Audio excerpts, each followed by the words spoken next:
Assalamualaikum warahmatullahi wabarakatuh. Perkenalkan, nama saya Hedi Nur Hakim dengan NPM 235009072 kelas C Agribisnis. Di sini saya akan mempresentasikan hasil UAS pembangunan pertanian, yaitu analisis mendalam mengenai komoditas unggulan kita, yaitu kopi Arabica Gayo Aceh. Jika dilihat dari ilustrasi ini, petani kopi Gayo sedang berada dalam tekanan berbagai sisi. Di satu sisi ada tantangan alam, seperti perubahan iklim dan cuaca tak menentu, serta serangan organisme pengganggu tanaman atau OPT pada tanaman yang sudah tua. Di sisi lain, ada tekanan ekonomi berupa keterbatasan modal dan hutang, serta posisi tawar yang lemah di mana harga yang sangat fluktuatif mengikuti harga pasar global. Belum lagi masalah infrastruktur di mana proses pasca panen masih buruk seperti penjemuran di jalan dan gangguan rantai pasok logistik. Dari gambaran dari gambaran revistur tadi, saya mengklasifikasikan masalah tersebut menjadi 5 poin. Yang pertama ada permasalahan teknis dan budidaya on farm, yaitu permasalahan di tingkat hulu ini berdampak langsung pada produktivitas dan kualitas yang belum optimal. Contohnya minim perawatan. Banyak petani belum menerapkan teknik pemeliharaan yang standar, seperti kurangnya pemangkasan, pengendalian gulma yang tidak efektif, serta pengelolaan naungan yang tidak tepat. Bahkan masih ada anggapan keliru di kalangan petani bahwa pemangkasan tidak berpengaruh besar pada tanaman.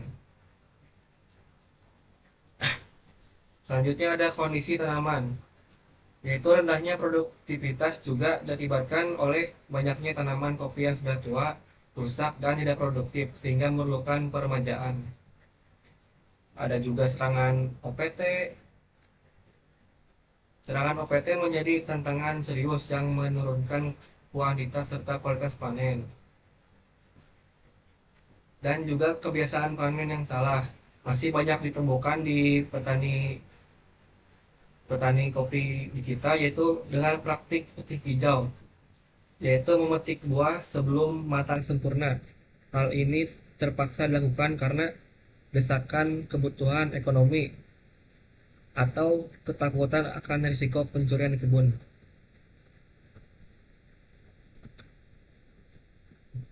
Selanjutnya yang kedua ada permasalahan sumber daya manusia dan pengetahuan. Kualitas SDM menjadi penghambat utama dalam penerapan teknologi dan inovasi. Di beberapa wilayah seperti Kecamatan Permata, kemampuan manajerial usaha tani dan kreativitas petani dinilai masih kurang. Dan juga kurangnya pengetahuan GAP, yaitu Good Agriculture Practice, yaitu untuk meningkatkan nilai tambah kopi. Data menunjukkan hanya sekitar 60% petani di dataran tinggi Gayo yang memiliki akses terhadap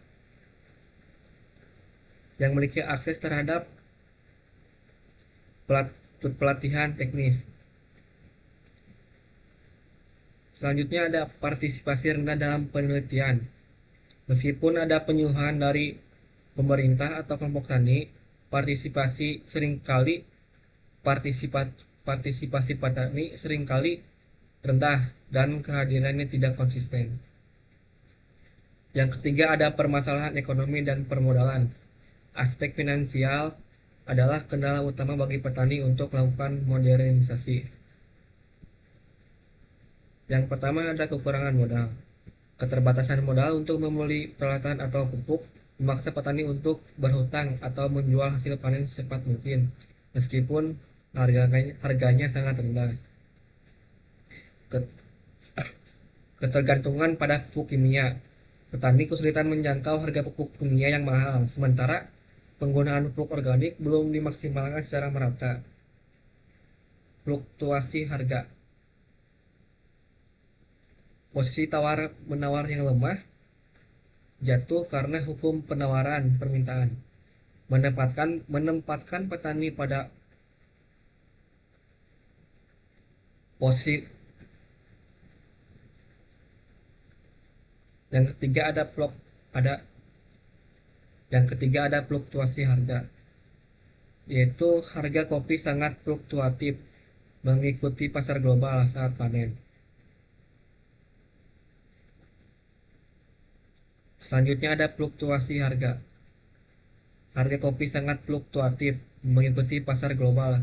Saat panen raya, harga sering jatuh karena hukum penawaran permintaan, menempatkan petani pada posisi tawar yang sangat lemah. Yang keempat ada permasalahan pasca panen dan infrastruktur. Keterbatasan infrastruktur menyebabkan penurunan mutu produk secara signifikan setelah dipanen.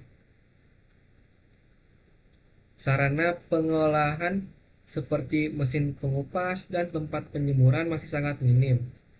Akibat minimnya lahan, penjemuran sering dilakukan di tepi jalan atau tempat bersanitasi buruk yang menyebabkan kopi terkontaminasi jamur.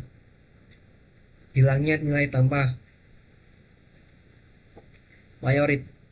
Mayoritas petani menjual kopi dalam bentuk gelondongan merah atau ceri atau gabah basah demi mendapatkan uang tunai dengan cepat. Padahal hal ini menghilangkan potensi nilai tambah yang seharusnya bisa menjadi keuntungan petani. Yang kelima ada permasalahan rantai pasok dan resiko eksternal. Rantai pasok kopi gayo terbukti rentan terhadap guncangan besar.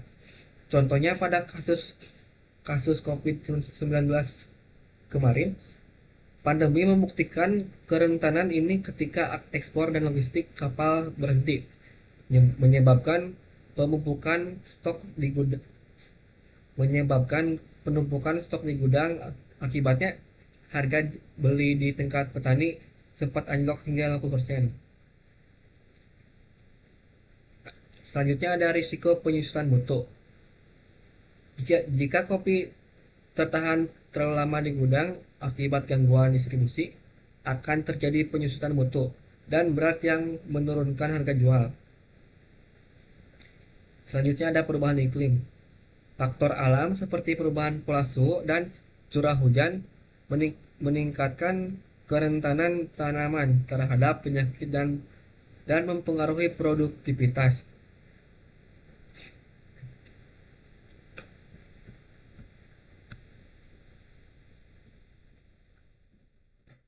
Selanjutnya ada analisis catbook.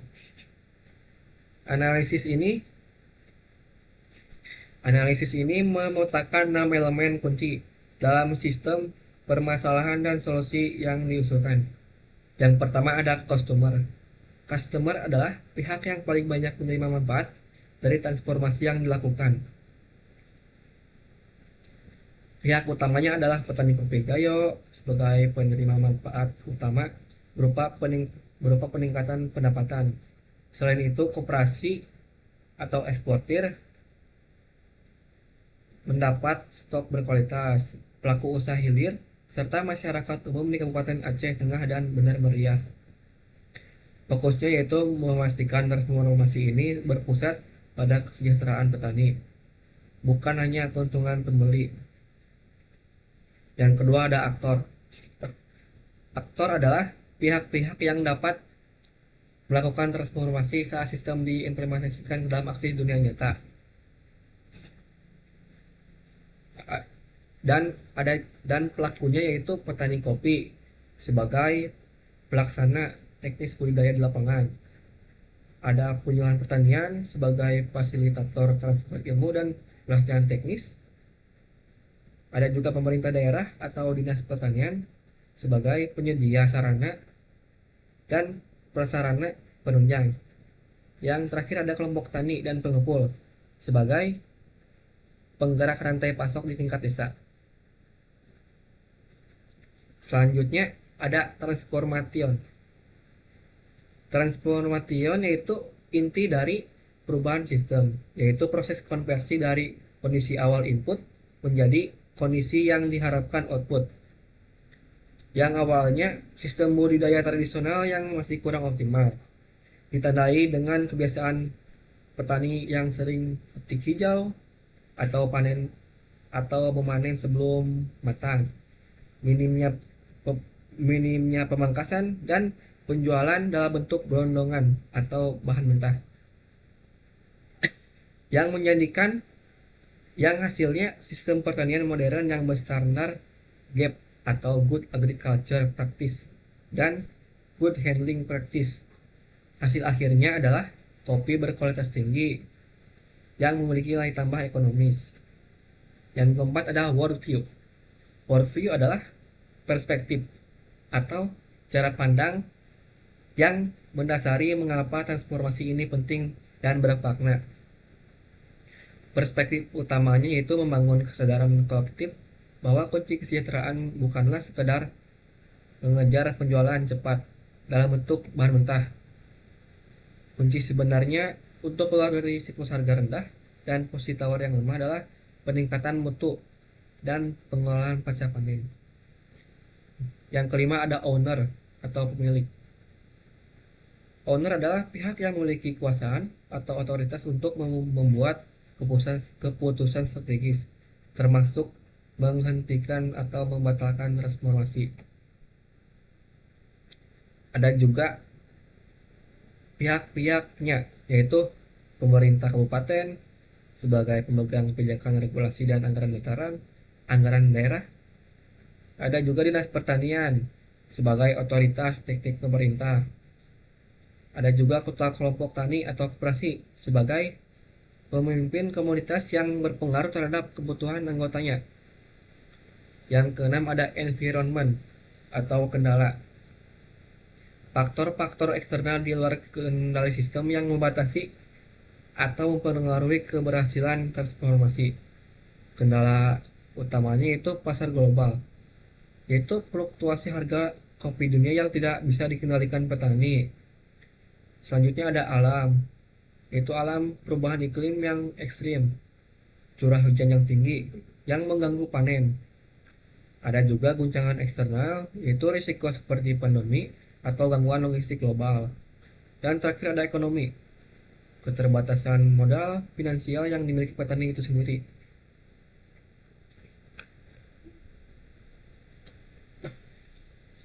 Selanjutnya ada mind map. Terdapat 5 pilar utama solusi yang saling terintegrasi. Yang pertama ada optimalisasi produk on farm atau hulu. Faktor utama di sektor hulu adalah meningkatkan produktivitas dan kualitas bahan baku sebelum dipetik, yaitu dengan cara perbaikan teknik budidaya atau GAP. Ini mencakup pemangkasan rutin, pemupukan berimbang, dan sanitasi kebun untuk mengatasi masalah perawatan yang kurang optimal. Yang kedua ada peremajaan kebun, yaitu dengan melakukan replanting atau peremajaan terhadap tanaman kopi yang sudah tua dan rusak agar produktivitas lahan kembali maksimal. Yang ketiga ada revolusi panen, yaitu mengubah kebiasaan petik asalan atau petik hijau menjadi petik merah penuh, yaitu ceri matang sempurna, untuk menjamin kualitas rasa cup quality terbaik. Yang kedua ada peningkatan kapasitas SDM dan kelembagaan. Pilar ini bertujuan memperkuat elemen manusia atau petani sebagai aktor utama perubahan, yaitu dengan cara pelatihan dan penyuluhan masif, mengadakan pelatihan intensif mengenai teknis budidaya dan manajemen usaha tani untuk mengatasi rendahnya pengetahuan petani. Yang kedua ada penguatan kelembagaan petani atau koperasi, mendorong petani untuk berkelompok dalam koperasi yang kuat. Tujuannya yaitu untuk meningkatkan posisi tawar atau bargaining power terhadap pasar dan mempermudah koordinasi bantuan atau program pemerintah. Yang ketiga, ada modernisasi pasca panen dan hilirisasi. Strategi ini bertujuan agar nilai tambah ekonomi dinikmati oleh petani dan daerah, bukan pihak luar, yaitu dengan cara pengembangan infrastruktur pasca panen dan penciptaan nilai tambah (value add) dengan menyediakan fasilitas pengolahan yang layak seperti lantai jamur higienis, dom pengering, dan mesin pulper untuk mencegah penjemuran di jalan yang menurunkan mutu. Tidak lagi hanya menjual bahan mentah, gelondongan atau gabah, tetapi mengolahnya menjadi green bean berkualitas. Selanjutnya, penciptaan nilai tambah atau value added. Tidak lagi hanya menjual bahan mentah, gelondongan atau gabah, tetapi mengolahnya menjadi green bean.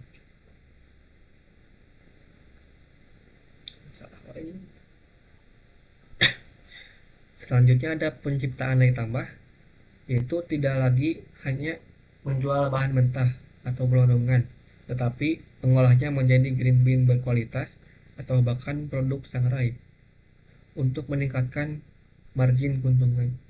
Yang keempat, ada penguatan struktur pemodalan,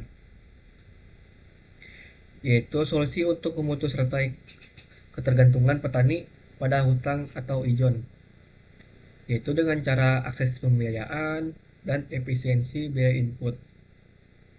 Dengan membuka akses petani terhadap kredit usaha rakyat atau pembiayaan koperasi yang lunak agar petani memiliki modal kerja yang cukup. Ada juga dengan mengurangi biaya produksi, misalnya dengan penggunaan pupuk organik buatan sendiri untuk mengurangi ketergantungan pada pupuk kimia yang mahal. Yang kelima, ada mitigasi risiko dan adaptasi lingkungan. Langkah antisipasi untuk menjaga keberlanjutan bisnis kopi di masa depan. Yang terakhir, ada mitigasi risiko dan adaptasi lingkungan. Langkah antisipasi untuk menjaga keberlanjutan bisnis kopi di masa depan itu dengan cara manajemen rantai risiko resilient dan adaptasi lingkungan, yaitu membangun sistem logistik yang tahan terhadap guncangan seperti pandemi, contohnya yang kemarin, misalnya dengan memperluas pasar domestik agar tidak bergantung total pada ekspor, dan juga menerapkan varietas kopi yang lebih tahan iklim atau teknik konservasi tanah dan air untuk menghadapi cuaca yang menentu. Sekian presentasi dari saya. Mohon maaf bila ada kesalahan kata yang tidak mengenakan. Wassalamualaikum warahmatullahi wabarakatuh.